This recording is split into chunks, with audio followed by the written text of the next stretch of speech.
Seeing all, I mean, what an incredible project. And so the question, the first one that pops into my mind is, with steampunk now being more popular than it has ever been. You go to Comic-Con? Oh, for the last 15 years. Yeah, okay, so you know. It's everywhere. I mean, even at the parks now, they have a day at the parks. And I'm like, it's incredible. So, with it being so big, if the fans launch some the biggest Kickstarter project ever, would you come out of retirement to do Discovery? I'm not really retired. I still come in one day a week. I still have my office. I still have my same email address. Everything. So we could get Discovery Day, is what you're saying.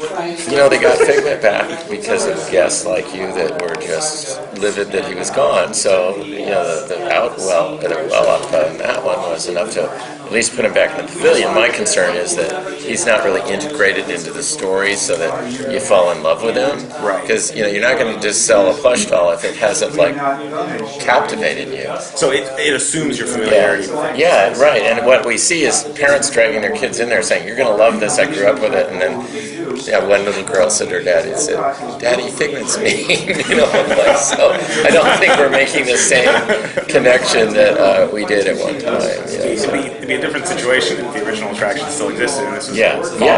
Well, see, I would have always looked at it saying, here's an opportunity to reinvest in the original attraction and correct the problems that we knew we had and make it even better, rather than going back and starting over, because then you have to lose all the money that you have that's good, you know, work up from zero rather than adding on to something that's already pretty good. At the very least, if we never get this Discovery thing, I love that you mentioned how we've spread out the influences all over. I keep getting texts. My girlfriend is in Disney Paris right now. Yeah. And she flipped for the novels. Yeah.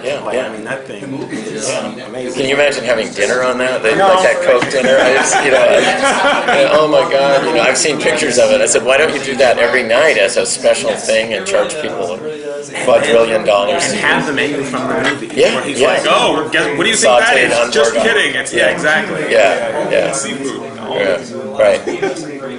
So I'm not sure if you're aware, but your Mickey Mouse review impression was a social media storm. Well, at least it's not in any of our parks anymore, so I don't need to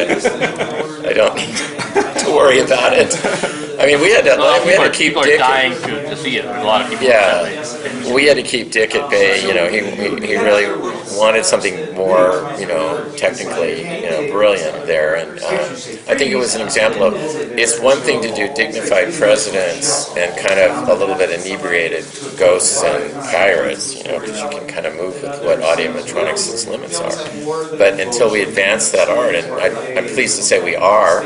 The Lincoln Head in California is a new generation, and I think what you'll see in some of the upcoming big spectacular things Disney's doing, it will grow out from just the head, the body, and we'll have a new media that can approximate what they were able to do with stretch and squash in animated films. You can't do that right now with, you know, like the animation. So, you know, you're all excited. We get to see every Disney character all on one stage, and the curtain went up, and then it's not like I do, you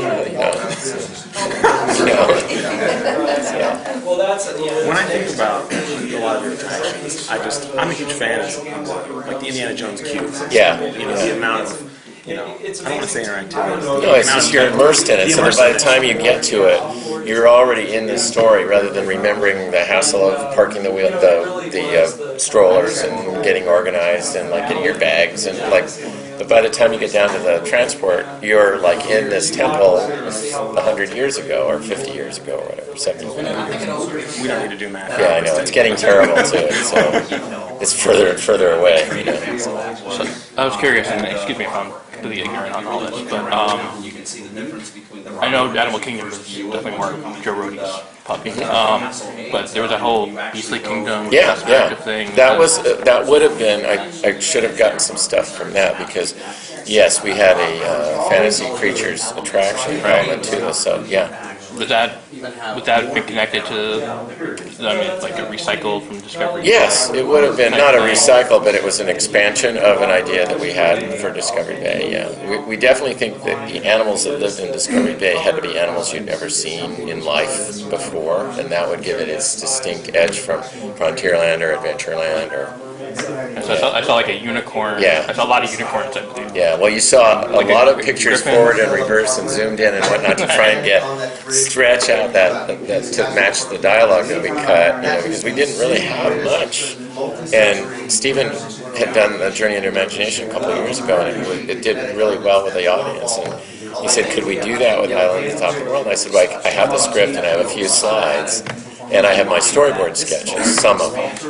And he took the one shot I did of the captain at the wheel, and then we cut out the openings on the computer, and then put in new artwork behind it, and used it about 5 times. But it was effective. I think he got the sense of what that ride would be like. And I think people tell us over and over again, Soaring and the old Peter Pan ride, anything that gets you off the ground is like a guest favorite. And like to have done an aerial flight, up to the North Pole. So it would have been suspended. Yeah, so it would have been amazing. Yeah. Speaking of aerial flights, I remember hearing you say one time that initially there was some plans for instead of Peter Pan, a Mary Poppins dark ride. Yes. And I feel like I'm implored to ask this question because it's my favorite movie. Yeah, initially at Walt Disney World, they were going to do 3 kind of what I call parallels to the initial 3 at Disneyland. So we had Snow White, so we needed a scary one, that was going to be Sleeping Beauty. We needed a flying ride like Peter Pan, that was going to be Mary Poppins. And I'm not as sure on the 3rd one. We had Toad at Disneyland, I think it was going to be Ichabod and Mr. Toad, or Ichabod, which was part of a half-length feature, with Mr. Toad. So I think that was going to be spinning, kind of like what Roger Rabbit is. It was spinning pumpkin shells through the ride, And then at the last minute, there was a sense of Walt's gone.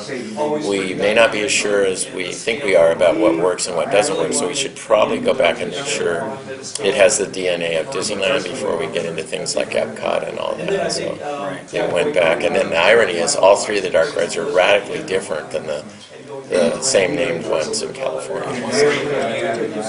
No Black Cauldron, right? No. Well, every one that came out, we would dutifully. My favorite was the Robin Hood ride, which I called it Sticks and Stones. You'd see bushes, and then you'd see stone walls, and then more bushes, and more stone walls. And the magic of the dark ride is the best are the ones that the story goes somewhere miraculous. So Under the Sea would be great with Ariel, going to Neverland, going to Wonderland, going to the Seven Dwarfs, Jewel Mine, or something that isn't in the normal world you live in. That becomes a great destination for a dark ride. But if it's just around normal everyday things, what do you do with it as a ride? You can maybe do a theater show, but it's hard to do a ride. And speaking of what an attraction story can sustain, you did a great interview recently where you were talking about, I've been using this phrase since the book report version versus more singular experience. And when you go into Peter Pan, and the only line that's important in that whole ride is, "Come on, everybody, here we go." And Ray Bradbury said it best. He wrote Walt and said, "Today I will be eternally grateful. You allowed me to sail out of a child's bedroom window over moonlit London in a pirate galleon on my way to the stars." And you say, well, there it is. It doesn't matter how primitive that ride is compared to what we could do. It's the fact that it fulfills, on a basic level, a wonder thing that, and if you get that in, then you can spend as much money or as little money as you want reinforcing something that's inherently great. We were talking about flying saucers. It wasn't much different than the Luigi ride, except that no one can get through life without a bucket list that says, someday I'm going to fly in a flying saucer. So the ride was an e-ticket until the day it closed, because you couldn't go to Disneyland and not ride on a flying saucer. And it was what do you call it? What's the word that I'm looking for? It is not desirable. It is... it's not in my head right now, but it's one of those bucket list things that you can't get through. It's so compelling. I hate it when there's a brain block, but anyway. So I always say, start with that. Then when you start designing it, think of the 20th time you're going to ride it. Don't design it for that'll be great. And then you realize, once I've ridden it, I get it, I don't have any desire to ride it again. If it's so compelling, like Peter Pan, that the idea of sailing out of that window and flying over London is still exciting to you, you're going to do it as long as the ride is left open. You're going to wait in the line for how long it is. Right now, we have a 30-minute line right now in that park to ride that ride. I can guarantee. And since you got to go, you mentioned